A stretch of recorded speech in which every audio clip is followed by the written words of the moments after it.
Nako, lumalaki ang problema ni Congressman Leandro Libiste, anak ni Senator Loren Ligarda.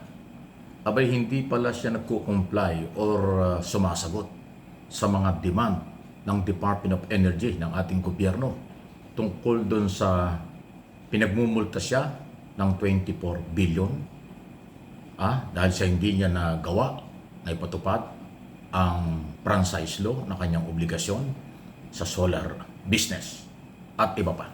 Pakinggan po ninyo si Secretary Sharon Garin ng Department of Energy. Already because we've given due process to all the companies including Solar Philippines. So, tapos na kami magbigay ng notices. Actually, we haven't even received any response to any notice or demand that we have sent out. Hindi na maaaring umapila pa sa Department of Energy ang Solar Philippines na pagmamayari ni Batangas 1st District Representative Leandro Legarda Leviste. Ito ay kasunod ng tuluyang pagkansela ng DOE sa mga kontrata ng nasabing kumpanya. Ayon kay Energy Secretary Sharon Garin, gaya ng iba pang mga kumpanya, dumaan ito sa due process, lalo't nais matiyak ng DOE kung nakatupad ng maayos ang bawat kumpanyang may kontrata sa kanila. Base sa prosesong sinusundan ng DOE, kailangang kanselahin ang mga kontratang hindi nakapag-deliver ng solar energy na dapat sana ay naidagdag na sa grid noong December 2025 at isa nga sa mga kumpanyang ito ay ang Solar Philippines na Leviste. As far as DOE is concerned, according to our rules, this is finished, this is final for us already. So if the developer does not pay, then we take it to the legal recourse that we have. Kaugnay nito, muling nabanggit ng kalihim na long overdue na ang obligasyon ng nasabing kumpanya. Aniya hindi tumugon ang panig ni Congressman Leviste sa ibinigay na isang buwang palugit para mabayaran ang multang aabot sa 24 billion pesos. Nagbayad? Not yet, not yet. We've issued termination letters and demand letters also. And so far, walang bayad. So since there was no compliance with our demand, then we have forwarded the issue to the Ombudsman and to the DOJ also. Nasa law and Iyon matindi. Problema talaga ito. Wow. Ang batang congressman ng 1st District ng lalawigan ng Batangas, anak ng senador. Matutulungan kaya siya ni Loren Ligarda bilang senador? Pero hindi, kasi si Secretary Sharon Garin, seryoso. Lahat daw ng oras, pagkakataon, ibinigay na. Nag-demand na sila. Black and white yung demand.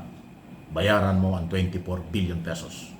At kinansila yung ibang mga kontrata. Kung yung mga ganito, 12,000 megawatts na kontrata ng kampo ni Libiste sa Department of Energy ang kinansila dahil hindi daw natupad. Parang ang sinasabi po ni Secretary Garin, yung franchise law na 25 years na ibinigay kay sa batang Libiste ng Kongreso, pribilehiyo lang yan. Wala pang nagkakaroon ng katuparan na obligasyon sa pamahalaan ang Solar Philippines. So, matindi po yan. Pag-aari ni Libiste.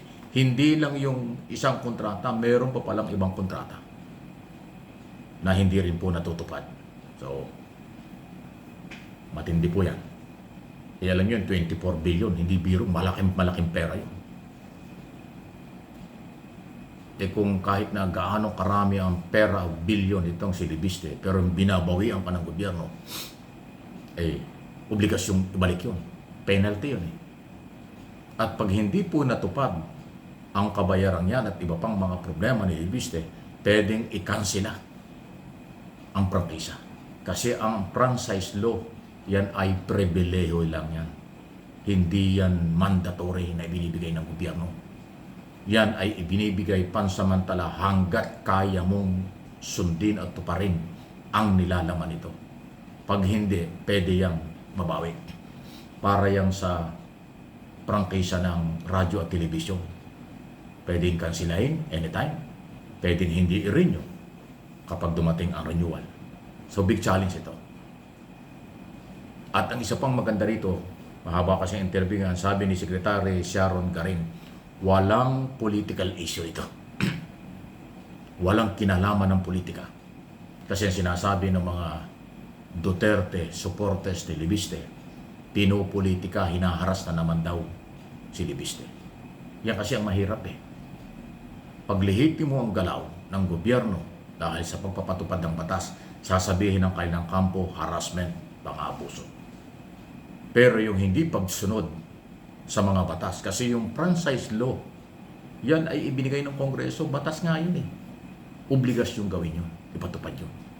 Nasilip kayo ng Department of Energy. Kaya kanya daw pinapaubaya na sa mga ibang authority like Department of Justice at Office of the Ombudsman. Kaya pala, ngayon ko lang ulit naalala, matatapang ang statement ni Boying Rimulya, Ombudsman, na kanya lang sinusuri yan. Hindi nila ibabaliwala yung reklamong yan. Kasi obligasyon ng Ombudsman, imbestigahan kasi yung graft in corruption, paglabag sa batas, hindi pagsunod sa batas, yan ay accountability. Responsibility and accountability ng isang negosyante. Ay ang matindi rito, businessman na, congressman pa. Meron pa nga conflict of interest yan eh.